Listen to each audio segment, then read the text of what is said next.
Good morning, Thursday, July 6th, 2023. I think this is day 9 of our air conditioning project. So on day 8, this is what we worked on.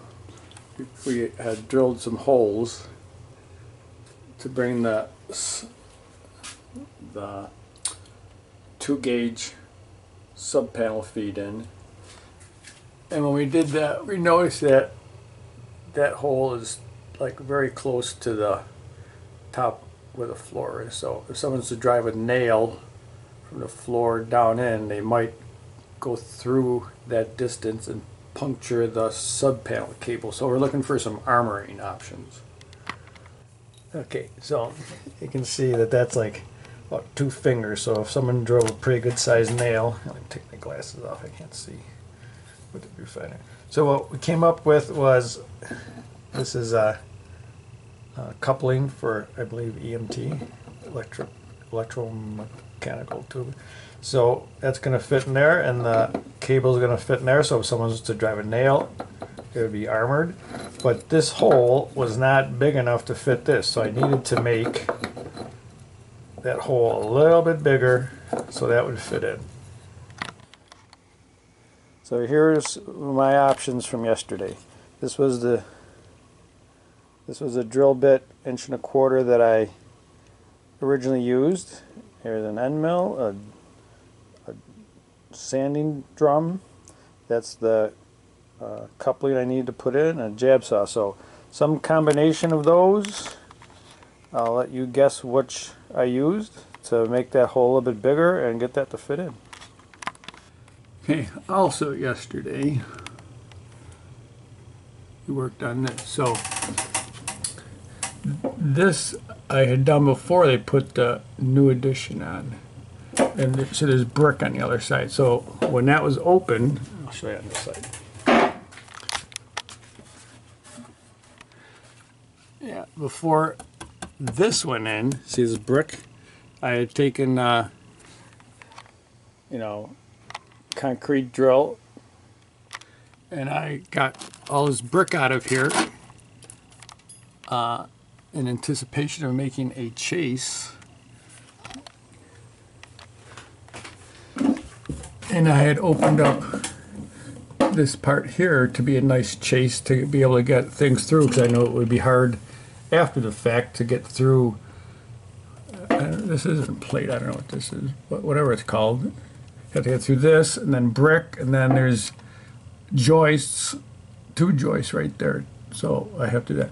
So anyways, the one on the inside, I kind of did not, like these wires went through, right? They all went through like separate holes, right? So now there's no space to put a big enough hole to get my sub-feed through.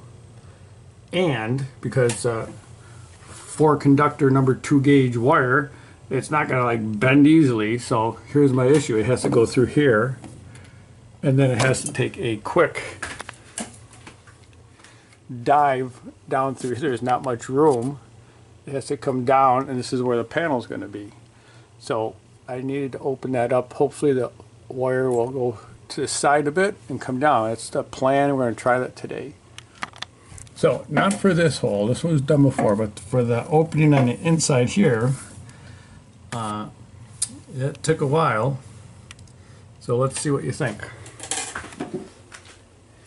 Here you go. These are some possible things that I used yesterday to get that opened up. I got a Sawzall for my son, a hammer, a large screwdriver, a jab saw, 3 different long drill bits, got an extension,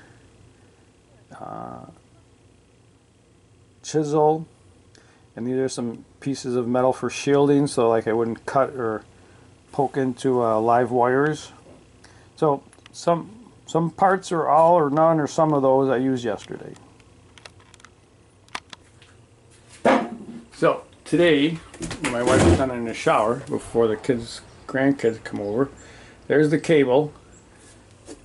She's going to be in the garage and going to help feed it through those holes when it gets to here, and I'll put it through one of those, and then it's going to come out this side, and we're going to pull it through, I'm going to put a coupling on this side, and then we're going to see if I can feed it down and through there. And if not, then I don't know if this is the right spot for the sub panel then, because if the wire has to come through this joist, then it'd have to double back somehow to get down there, which is not going to ever make that bend down, I don't think. It's too tight. So I'm not sure. Maybe I'd have to move it to that side wall and bring the wires through and over, and we'll take that shelf down.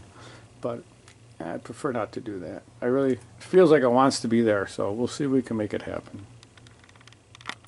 Alright, with the very able assistance of my wife, who, you know, that's one of the reasons that I really was attracted to her, that, you know, from doing car body work to sandblasting railings to doing electrical work, she just has this like natural, like she was out here pushing and she just kind of knew what to do. Like, I don't think she's ever ran sub cable before in this lifetime, but yeah, so I just have to put a little bit spacer here to bring this out a little bit, and that'll be good. And we got another one up here, so we got that in.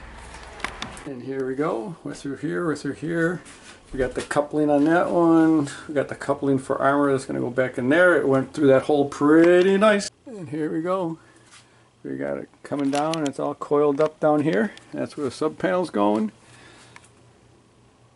So yes, it kind of like needed that whole turning radius in there. Whew! So that worked pretty smooth as projects go. Once we got past opening all that stuff up and armoring issues. So that's for today. Got to cut the grass. Grandkids are coming over swimming. A lot of clover and bees and stuff, which are good, but not when they sting the grandkids. So, okay, we got the coverings on here. We gave this a little bit of a spacer because it comes out a bit and goes in, but that's all secured, tucked in there pretty nice. All right, we got our little armoring. I think those are EMT couplers. Got that one in there, and we got that one in there. We're not quite sure about the routing through here yet, how to secure that. We're going to first work on getting this. We got to put those boards up here, put the panel up here, and then we'll see what's the best routing for the sub panel feed. Then we can figure out the rest of the routing for the original wires. That's where we are. End of day. This is Thursday, so is it day 8 or day 9? Yeah, day 8. End of day 8. HVAC contractor's coming tomorrow. We're going to look at some things for duct work up in the attic space.